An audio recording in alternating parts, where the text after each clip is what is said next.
부동산 창업에는 두 가지 함정이 존재합니다. 첫째로 소자본 창업으로 가능하다는 생각이 들지만 실제로 소자본으로 창업을 하면 망한다는 것이죠.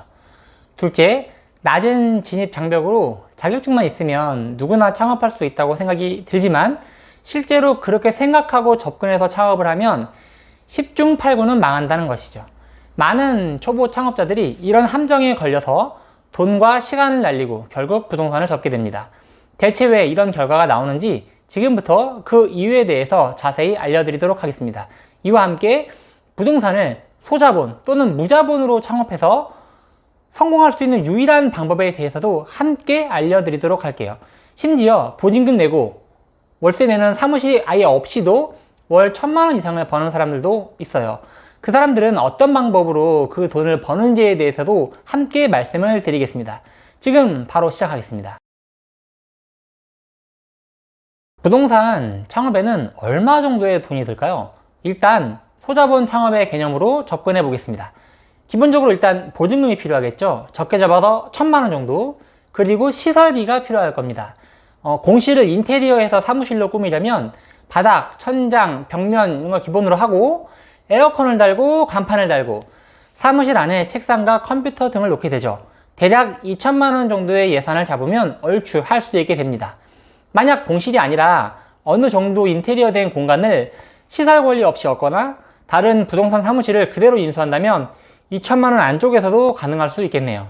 대략 3,000만 원이면 부동산을 창업할 수 있다는 말입니다. 그런데 이 정도 예산을 가지고 창업하는 사람들은 대부분 망합니다. 왜냐? 일단 보증금이 1,000만 원이라는 점은 월세도 저렴하다는 말이 되겠네요. 다시 말해서 안 좋은 동네에 안 좋은 장소라는 것이죠. 또한 바닥 권리금이 없다? 이 말은 그 자리를 원하는 사람들이 거의 없다시피 하다는 말입니다. 마찬가지로 안 좋은 장소라는 것이죠.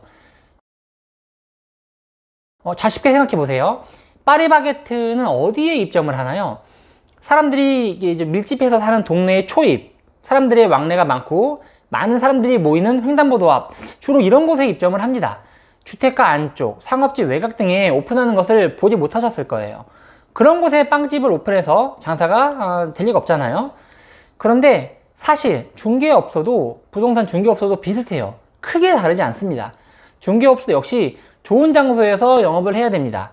저절로 물건들이 접수되고 물건을 찾는 사람들이 쉽게 방문할 수 있는 그런 장소요. 그렇기에 최소 자본으로 창업할 수 있는 동네, 위치를 찾아가지고 창업하는 것은 스스로 힘든 길을 가겠다고 결정을 내리는 것과 마찬가지입니다. 스스로 성공 가능성을 낮추는 행위라는 거죠. 월 한 건을 계약하더라도 수수료가 500만 원, 1,000만 원씩 발생할 수 있는 그런 동네를 놔두고 월 5건을 계약해도 수수료가 500만 원을 넘기 힘든 동네에서 부동산을 창업한다는 겁니다. 오직 창업할 때 들어가는 비용을 줄이기 위해서요. 단순히 보면 말도 안 되는 행동인데 많은 초보 창업자들이 실제로 5건을 계약해도 수수료 500만 원을 넘기기 힘든 그런 동네에 창업을 합니다. 심지어 안 좋은 장소에서요. 그리고 사실 한 달에 5건의 계약은 그 자체만으로도 불가능에 가까워요. 그러니까 성공하기 힘들 수밖에요. 그래서 대부분의 초보 중개사님들이 창업하고 얼마 못 가 망하는 거예요. 그래서 부동산은 소자본 창업 개념으로 접근하면 안 된다고 보셔야 됩니다. 최소한 보증금 3천에서 5천만 원, 권리금 5천에서 1억 정도 줘야 되는 그런 좋은 동네, 좋은 장소에서 창업을 해야 돼요. 몇 천만 원으로 창업할 수 있다고 생각하고 접근하면 안 된다는 거죠. 그리고 부동산 창업은 적은 돈으로 창업할 수 있다는 점에서 진입장벽이 낮다고 생각하실 수도 있어요. 또한 자격증만 있으면 누구나 창업할 수 있기 때문에 자격증을 가진 사람이라면 진입장벽은 사실 거의 없다시피 해 보이죠.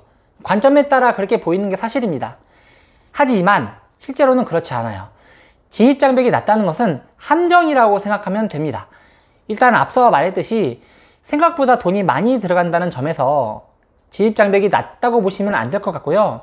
무엇보다도 충분한 준비 없이 들어가면 대부분의 사람들이 망한다는 점에서 봤을 때는 진입장벽이 높다고 할 수 있습니다. 이게 무슨 말이냐면 아파트나 빌라 등의 그 매매, 전세, 월세 등을 대상으로 중개업을 시작하면 생각보다 많은 지식과 기술이 필요하지도 않아요. 그런 측면에서 보면 진입장벽이 낮아 보이기도 하는데 경쟁이 치열해지면서 효율적인 광고의 중요성이 매우 커졌고요. 사진, 블로그, 유튜브, 인스타그램 등에 대해서 배우고 안 배우고의 차이가 커졌어요.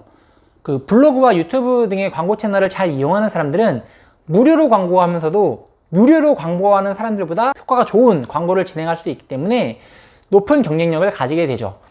또한 부지런히 움직여서 나만의 퀄리티 있는 사진과 영상을 확보하지 않으면 네이버나 직방, 다방 그런 유료 광고를 하더라도 좋은 효과를 기대하기 힘들다는 점, 즉 효율 높은 광고를 하고 싶다면 사무실에 가만히 앉아 있어서는 안 된다는 점도 생각해 봐야 됩니다. 요약하자면 배울 것이 많아졌고요. 안 배우면 돈을 벌기가 힘들어졌고요. 앞으로는 더 힘들어질 거라는 거죠. 진입장벽이 낮다고 생각하니까 자격증이 있는 사람이라면 누구나 중개업 창업을 쉽게 생각해 볼 수 있지만 꽤나 많은 능력들이 요구된다는 관점에서 보면 진입장벽이 꽤나 높다고 볼 수 있습니다. 다양한 능력이 결합되어야 좋은 결과가 만들어지는 종합예술에 가까운 것이 지금 부동산 중개업이 현실입니다. 지금은 부동산 중개업은 이제 아무나 할 수 없고 해서도 안 돼요. 금방 망하게 될 테니까요. 결국 낮은 진입 장벽은 함정입니다. 쉽게 창업할 수 있지만 그렇게 창업하면 금방 폐업하게 될 겁니다. 시간과 돈을 날리고 정신적으로도 데미지를 받게 될 거예요. 그런데 부동산을 정말 소자본으로 창업해서 안정적으로 돈을 벌며 운영할 수 있는 방법이 있어요. 제가 생각했을 때 현실적으로 그 방법은 딱 하나입니다. 무료로 효과적인 광고를 할 수 있는 나만의 광고 채널을 키우는 것이죠. 유튜브, 인스타그램, 블로그 등이 대표적이라고 할 수 있는데 일정 수준까지 채널을 키우는 데 성공한다면 좋은 동네에 좋은 위치에 부동산을 내지 않더라도 부동산 중개로 돈을 벌 수가 있습니다. 고정비 지출에 대한 부담 없이, 스트레스 없이 돈을 벌 수 있는 구조를 만들 수 있다는 것이죠. 지금부터 제가 알고 지내는 친구의 실제 사례를 이야기해 보겠습니다. 일단 이 친구는 공인중개사가 아닙니다. 그냥 일반인이에요. 몇 년 전에 우연히 이 일을 접하게 되었고 처음에는 회사에서 컨설턴트로 일을 하다가 현재는 혼자 일을 하고 있죠. 이 친구는 사무실이 없습니다. 집에서 일을 하고요. 유튜브 채널을 운영합니다. 구독자가 많거나 조회수가 많은 그런 채널은 아닙니다. 단순히 신축 분양주택을 소개하는 채널을 운영하고 있어요. 인천, 부천, 서울 등의 그 분양 현장을 매일매일 방문하며 영상을 촬영하고요. 적당히 편집해서 하루 1개 혹은 이틀에 1개 정도의 영상을 올립니다. 이렇게 꾸준히 영상을 올리면 꾸준히 문의 전화가 옵니다. 최근에는 일주일에 1건에서 5건 정도의 문의를 받는다고 해요. 편차가 좀 크긴 하죠. 과거에는 일주일에 10건, 20건 정도의 전화를 꾸준히 받았지만 지금은 그 반의 반 이하로 줄었다고 하더라고요. 이렇게 문의가 오면 미팅 약속을 잡고 그 집을 보여줍니다. 물론 계약이 쉽게 되지는 않아요. 10번 미팅해도 한 건이 될까 말까 하죠. 하지만 이렇게 보여주다 보면 계약이 간간히 하나씩 나옵니다. 그런데 그 계약에 대한 수수료가 적게는 몇백만 원에서 많게는 2, 3천만 원이 됩니다. 그렇게 신축 분양 수수료가 높다 보니까 계약이 많지 않아도 연 단위로 따져보면 돈벌이가 되는 거예요.